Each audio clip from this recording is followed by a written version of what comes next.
Ignition sequence starts.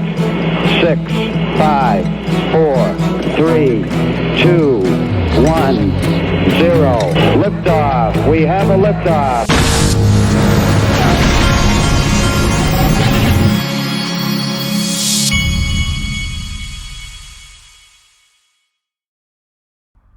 Hey everybody, this is the Digital Asset Investor, and I ran across this picture of Brad Garlinghouse. I think he's in Vail there, and he looks like a guy with a winning smile to me. I like that.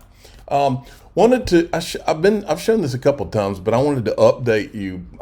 Brad comes from Digital Perspectives is putting this together. I don't have anything to do with putting this together or anything. I'm gonna try my best to go to Vegas to this thing. But wanted to show you, this guy has, I mean, he's getting just about everybody who's anybody there. The featured people are John Deaton, Eleanor Terrett. Brad's, of course, is going to be there. He's got Jeremy Hogan's going to do his thing virtually. And then I wanted to show you down here. So he's got Linda P. Jones, Clinton Donnelly, Daniel Keller from Casino Coin, Jason Cousins from Glint, Molly Elmore you're familiar with. And then he's got Nick Birafeto, Joe Indoso from Link2. Then he's got Quincy Jones, who's the smart XDC XRP developer. He's got this guy, Jaskaran Cambo from Spin the Bits. Let's see who else. Okay, I think that's it right now. But look at the sponsors he's got. He's got Reaper Financial, Glint. He's got the X-Punks guys, Link2, ProCoin News, Spin the Bits, On XRP, Uphold, Sologenic, Corium, Casino Coin, Crypto Tax Audit, Expector, and then I think he's working on others. So this is going to be pretty interesting. This is the first XRP conference ever. And I wanted to show you, we know that Brad Garlinghouse always makes it a point to go to Miami Tech Week and Miami, the Bitcoin Miami thing. Here is Brad Garlinghouse on stage with some of these Bitcoin Ethereum maxis, like some of the Yuga Labs type, Crypto Punks type people. So I can't imagine that somebody like Brad Garlinghouse is not going to come to this, because this is an XRP conference that Ripple had nothing to do with putting together. So I shouted out Brad Garlinghouse, who needs Bitcoin Miami when you have XRP Las Vegas? Brad Garlinghouse, Ripple, let's gamble. Wouldn't that be fun, sitting at a poker table or a blackjack table with Brad Garlinghouse for a little while? Here's John Deaton. He did. I think this is one of those Twitter Spaces deals. Listen to this. Just so people know, on Crypto Law on my site, there's a similar direct to Congress tab that they're talking about. And let me show you. I know a lot of people think, oh, it's never going to make a difference. But the campaign that we did on the Hinman speech and all of that led to Congressman Warren Davidson in a live hearing with his SEC enforcement director under oath. He literally asked him, did the Hinman speech get SEC ethics clearance? Now, of course, the SEC enforcement director misled everyone and said, oh, I can't answer that question because of pending litigation and all the bullshit answer he gave. But the point I'm making is, because of the campaign that we led, because we sent 75,000 messages to all congressmen and senators, that question got asked. And the other comment I would make is that you hear a lot of people say, when we get regulatory clarity from Congress, I hope to be proven wrong. I will be the first person to eat these words, and I'll eat them with great pleasure. But there will not be legislation, in my opinion, that gets passed by both the House and the Senate, signed into law by the president before 2025. And so all we have is the tools that we're talking about to try to raise our voice to get these politicians to act. And I think that the election of 2024, it's a presidential election, it's midterm elections as well with Congress. I think crypto is going to make an impact. And so we have to play the long game, because I really don't see legislation coming down anytime before June of 2025. That's my personal opinion. I hope I'm wrong. But, we either can sit back and complain, or we can try to take some kind of action that. So check this out. This is crypto law. He's got that connect to Congress. It's crypto-law.us, and you'll see the connect to Congress button up at the top. Check this out from Michael Branch. XRP saw significant surge in whale transactions over the weekend. Deep pursed addresses. I like that word. That looks like a thumbnail. Deep pursed addresses underwent a large-scale transfer of up to 630 million tokens in under 3 hours. So what he means is deep whales. These are deep whales. 630 million XRP. That's thumbnail words right there. A couple of interesting little things in the news. Just in dramatic rise of spouses using cryptocurrency to hide money during divorce settlements. That does not surprise me. Bank of England, their Prudential Regulatory Authority, plans on releasing rules on issuing and holding crypto. And then Coinbase Assets has decided that they've just reviewed, they're going to suspend trading in Binance USD. Are you noticing a pattern? Circle is still standing. Nobody's messing with Circle. Goldman Sachs backed. No coincidences here. Then this guy is a lawyer, an attorney, and he says there's an important crypto case brewing. We know about it because it's Fred Rispoli. And he says the SEC has moved to dismiss the case. This is the one where Fred Rispoli is asking them to acknowledge that Ethereum is not a security. And by the way, let me make a point here. I've made it ever since we uncovered Ethgate. Ethgate and uncovering all that never, for me, had anything to do with trying to hurt Bitcoin or Ethereum. All I ever wanted was for there to be a level playing field. We went where the facts led us, but I've never wanted Ethereum to be hurt. That's not been the goal. I want them all to get a regulatory level playing field. That's what I've always wanted. The SEC has moved to dismiss the case.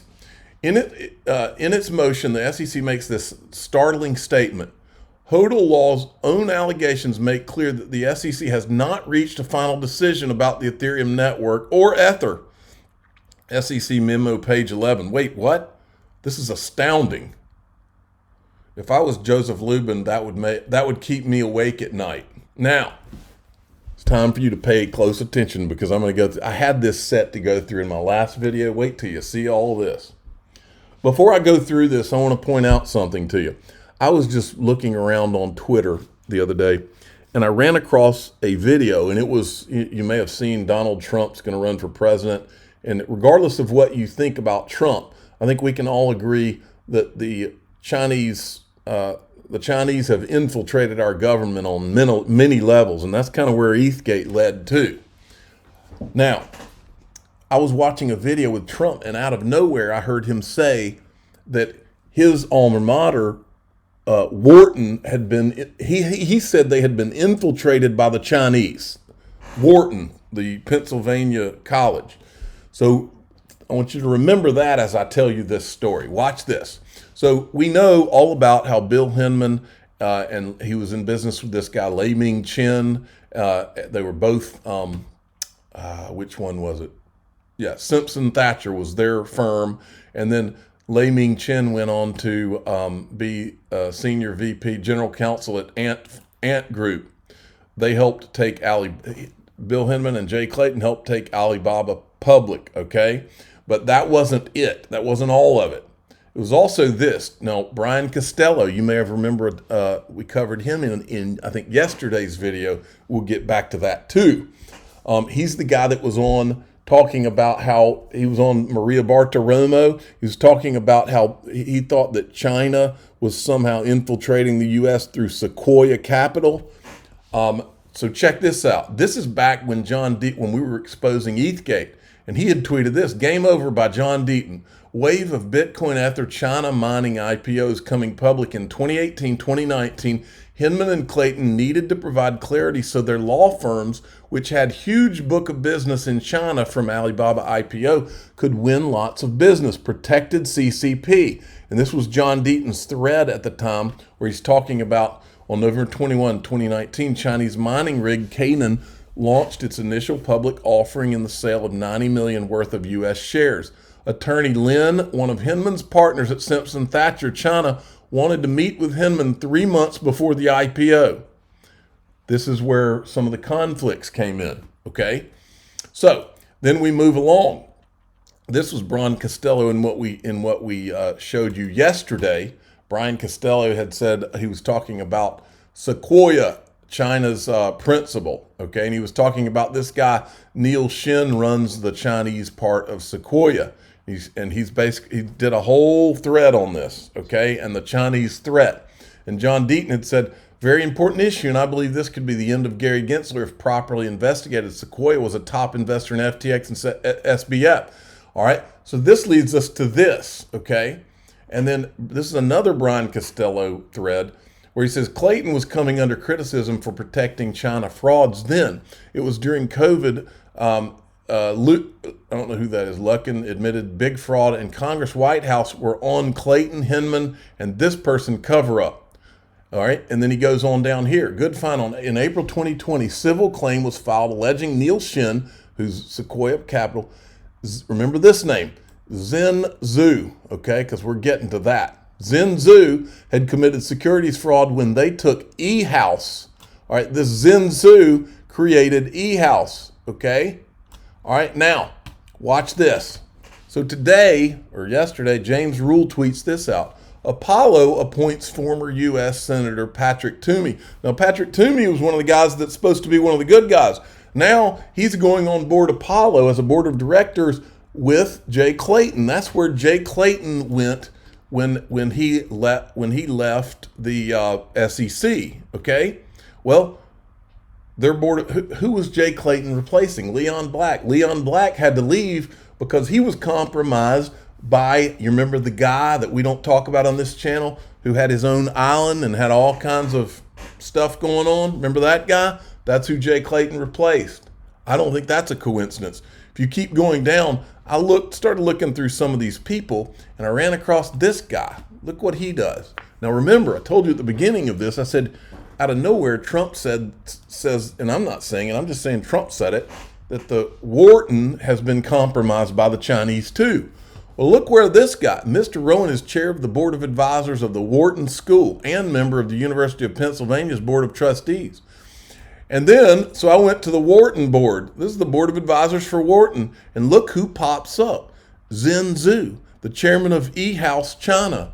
Well, that's the same Zhen Zhu that we mentioned here that Brian Costello mentioned. Good find. In April 2020, a civil claim was filed alleging Neil Shin, the Sequoia guy, Zhen Zhu, and this guy committed securities fraud when they took eHouse private. SEC should have gone after this, but eHouse, Shin, Chow, were Simpson's Thatcher clients, so Clayton ignored it. Here's Zhen Zhu. He's the co-founder and co-chairman of eHouse, a leading real estate services company in China. And I'll finish here. This Kyle Bass says it's obvious that TikTok is a clear and present danger to the security of the United States. Nanping Chen's consent communications with CCP. Then he's retweeting this by Brian Costello, TikTok board member, Sequoia's Nanping Chen, new CCP number 2, TikTok board CCP leadership, and then he goes on down here. Given CCP connection, billions in U.S. civil fraud claims, it's puzzling why Shin still operates. When he took eHouse, nice private, buyer group made misrepresentations, omissions, while Nice traded this guy's embezzlement, and he and associates sold 75 million in shares. And he goes on about Nice traded eHouse, and he goes on here. But that's the thing, he said Jay Clayton let it all slide. So you can see how this China thing, there's a lot of there. I'm the digital asset investor. I'm not an investment advisor. This is for entertainment purposes only. Please subscribe, hit the like button, and tell your friends and family that all this from Ethgate, this Jay Clayton, the ties to the man from the island, the freaking Gary Gensler's in there, the whole thing stinks to high heaven. Do we even have a country anymore is what I keep asking. Thanks.